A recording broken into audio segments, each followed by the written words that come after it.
Part 7. What can you do with resonance? In order to demonstrate some of the extraordinary properties of simple harmonic resonance, let's take a look at Paul Falstad's most excellent math and physics applets on oscillations and waves. We're going to focus on the box modes applet.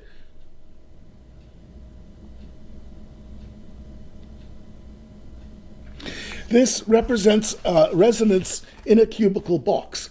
We're going to rotate it a little bit so you can see it in 3 dimensions. And this is the first harmonic oscillation in X, represented here by this square 100. And what we see here is an oscillation across time of air pressure, and in the case of acoustical system, where, say, green is overpressure and red is under pressure, and you see that the overpressure hops back and forth from one side to the other. It is a cyclic representation of what is actually a static pattern. Here's the second harmonic in X, and you see this goes green, red, green to red, green, red. And here's the third harmonic, and you can see you get higher and higher harmonics all in the X dimension, and likewise you can do the same. Here's the first harmonic in Y, the second harmonic, and so forth. There are 4 kinds of information that are encoded in the standing wave. First of all, there is the raw oscillation, the alternating pattern of air pressure. But if we ignore the phase and just observe the magnitude, we can see the magnitude value is another set of patterns. Or we can ignore the magnitude and just look at the polarity of the wave, and now we have a crisper, more geometrical kind of representation of shape. And finally, there's the nodes of the oscillation, the planes in this case, where there is no oscillation because it's between the positive and negative modes. This, I think, is the most promising aspect of harmonic resonance as a representation of geometrical structure. To give an intuitive understanding for the kind of mechanism required here, imagine a 3-dimensional cubical box, kind of like a speaker cabinet, with 3 speakers mounted in XYZ, but they're mounted on the outside pointing into the box, so they'll trap the standing waves inside the box. If you attach these 3 speakers to 3 signal generators, then they would be able to set up the standing mode vibration of the patterns that you see in Falstad's simulation.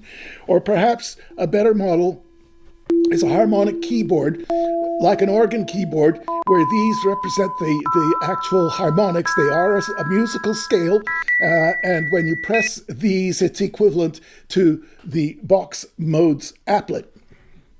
Okay, back to the box modes applet. Here we have the first harmonic in X, the second harmonic in X, the third harmonic in X, and so forth likewise in Y. Now you can also turn these harmonics on at the same time. For instance, first harmonic in X and the first harmonic in Y. What this does is a voxel for voxel summing of the values of the X pattern and the Y pattern. Now the X is positive on top.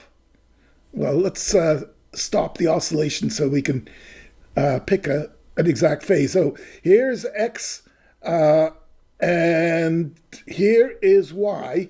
So X is positive to the left and Y is positive on top. If you turn them both on at the same time, then it's positive in the top left. So if this pattern is called X, this is the first harmonic in X, and this pattern is called Y, first harmonic in Y, then X plus Y is this pattern over here, and X times Y is this pattern here. And notice that there are 2 polarity reversals, and here they are 2 polarity reversals, and a minus times a minus makes a plus. That's why the bottom corner here is positive. So here's the full repertoire of patterns in X, Y, and Z. well, not shown in Z, but actually there's a third dimension Z back there. So this is all the patterns that you can make. These are actually all the static patterns that you can make. Now, the different harmonic modes operate at different frequencies. The first harmonic oscillates at half the frequency of the second harmonic, and likewise with the third harmonic. Now, if you turn them on individually, they define static patterns. And actually, this interface even tells you you can turn them on in combination between X and Y, and maybe even Z, because those three are all at the same frequency as indicated by the highlight. If, on the other hand, we mix a first harmonic with a second harmonic, that now defines a temporal pattern, and it's a cyclic temporal pattern, and it is expressed in the exact same way as the static patterns. Now, what happens if we turn on a whole array of these patterns? Look at this. This looks like a positive plane in a negative field, and the more higher harmonics I turn on, the higher the resolution of it is. Now, this is an extraordinary dynamic pattern. I'll call this a windshield wiper, left and right. And of course, you can do the same thing in Y. Now, if we turn on the harmonics in X and at the same time the harmonics in Y, then what we'll get is a sum of the two patterns in X and Y. This software can only do so many higher harmonics, but you can see what it's trying to do here. We've got the original windshield wiper going left and right vertically. Maybe we'll speed it up a little bit. And now we got also the horizontal plane moving up, down, vertically. We could add the Z dimension as well by turning on a bunch of these. But alternatively, instead of summing the patterns, how about we'll try the product of these patterns. And if we add the higher harmonics, what is that pattern that's emerging now? It is a pattern in X and Y, and it starts as a plane in a diagonal, then it opens up into an open-ended box, and then it closes to a plane on the other diagonal. Again, another extraordinary three-dimensional dynamic feature representing a very specific kind of motion. Now, you can generalize this concept into three dimensions. Instead of a diagonal in X and Y, we'll do diagonal in X, Y, and Z by clicking 1, 1, 1, 2, 2, 2, 3, 3, 3, 4, 4, 4, 4, 5, 5, 5, 6, 6, 6, and 7, 7, 7. What the heck is this pattern? Let's try cycling it. What we have here is two tetrahedrons, or one tetrahedron that turns inside out and morphs into another tetrahedron. And the one tetrahedron is defined on the primary axes, X, Y, and Z, whereas the other tetrahedron is defined on the other axes, X, Y, Y, Z, and ZX. This is a three-dimensional generalization of the same concept as that open-ended box, opening and closing again, but adding the Z dimension.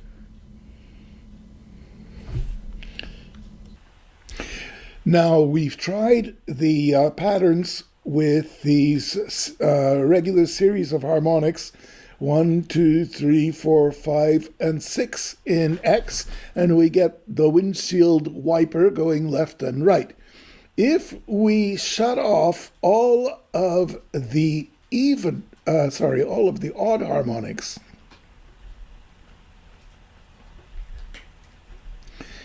we get a different pattern. Now it is like two hands clapping, two positive planes that meet in the middle, reflect off each other, and go back to the outside. How does that compare to the even harmonics? Well, we'll shut off the odd harmonics and turn on the even harmonics, and now what do we get?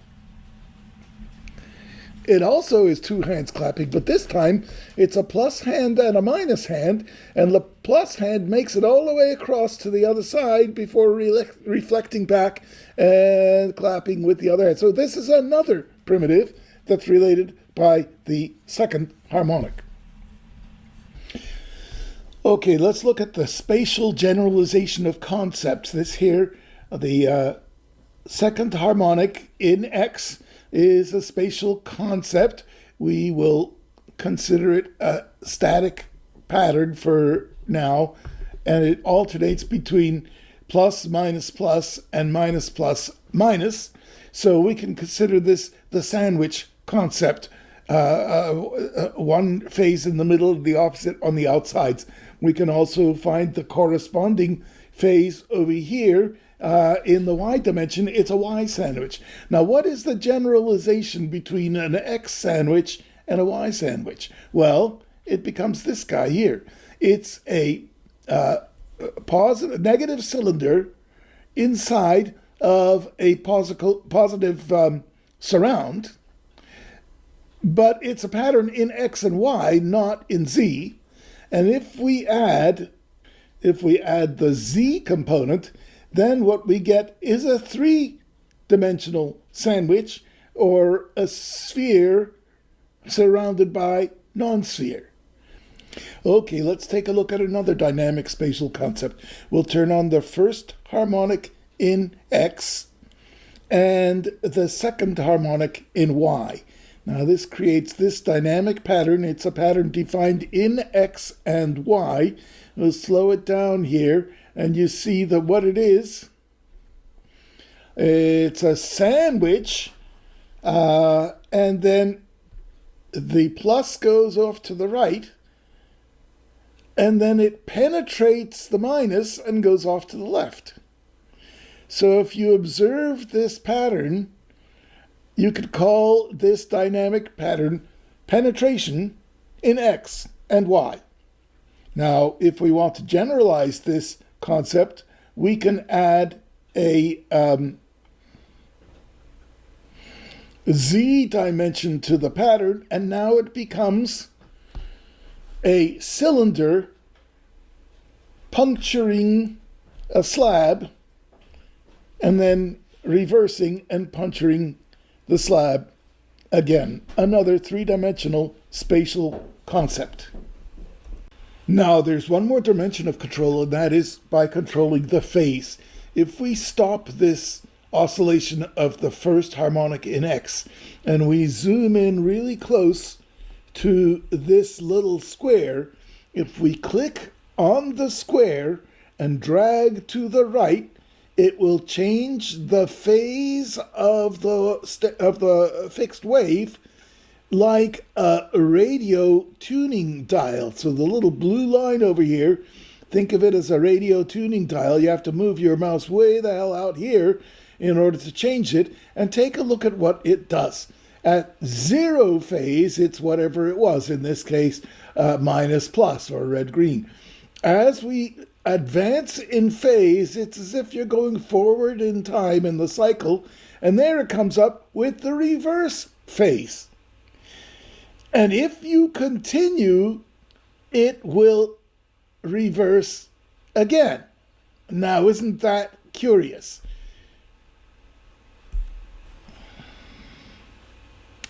We can see the significance of this.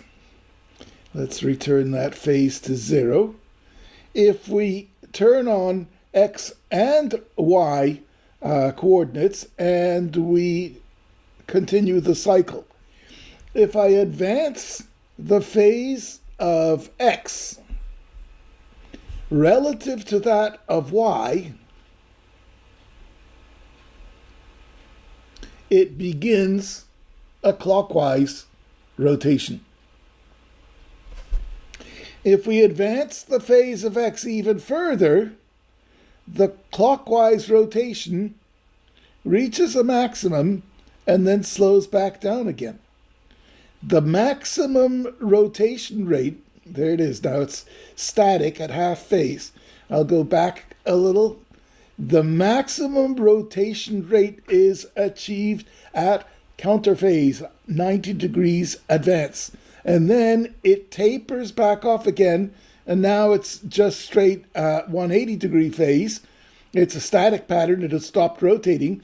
And if I scan even further to the right, advancing the X signal, now it's rotating counterclockwise, and it rotates at the most rapid speed counterclockwise when I have it in counter phase.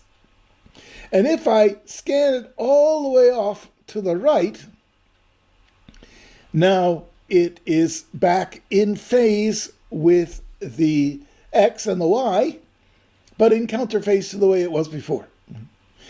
Okay, how about instead of the first harmonic in X and Y against each other, we'll do the second harmonic in X and Y and see what difference that makes.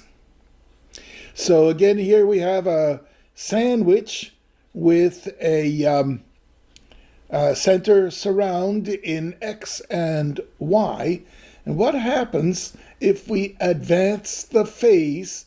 Well, let's stop the oscillation here and take the phase of X here and advance it forward and see what happens. Click in the center of the square and drag to the right, and look what happens as we advance the X phase. So if we continue the simulation, we can see that as we change the phase of X, it changes from one kind of dynamic pattern to something completely different. Let's slow it down so we can see what's really going on over here. And I'm scanning to the right, and it goes past quadrature. So again, we have a static pattern that if we advance the X coordinate phase, then it begins to cycle. And if we advance it more, it cycles slower and slower, and now it oscillates in counter phase to the way it was. And now we go into negative quadrature. It rotates in the opposite direction, but because we're in the second harmonic, it doesn't do a single rotation about the center, but it does a double rotation across two axes. So again, this time, instead of the second harmonic in X, we'll go for the third harmonic in X and the third harmonic in Y. And what do we get? A static pattern that's kind of like a checkerboard. But if we advance the phase of X, you start to get rotations. Clockwise and counterclockwise symmetrical rotations until you get to about half phase, and then the pattern becomes static again. And then in the deeper advanced phase, the rotations go in the opposite direction until they reach quadrature. And then with phase all the way up to the end, they're back to a static pattern again. This is only the tip of the iceberg for a harmonic resonance system. In a sense, each of these nodes in the arrays at the bottom here are kind of like the cell body of a receptive field model. So the first harmonic in X will respond to this pattern in its input receptive field, or will project this pattern in its output field.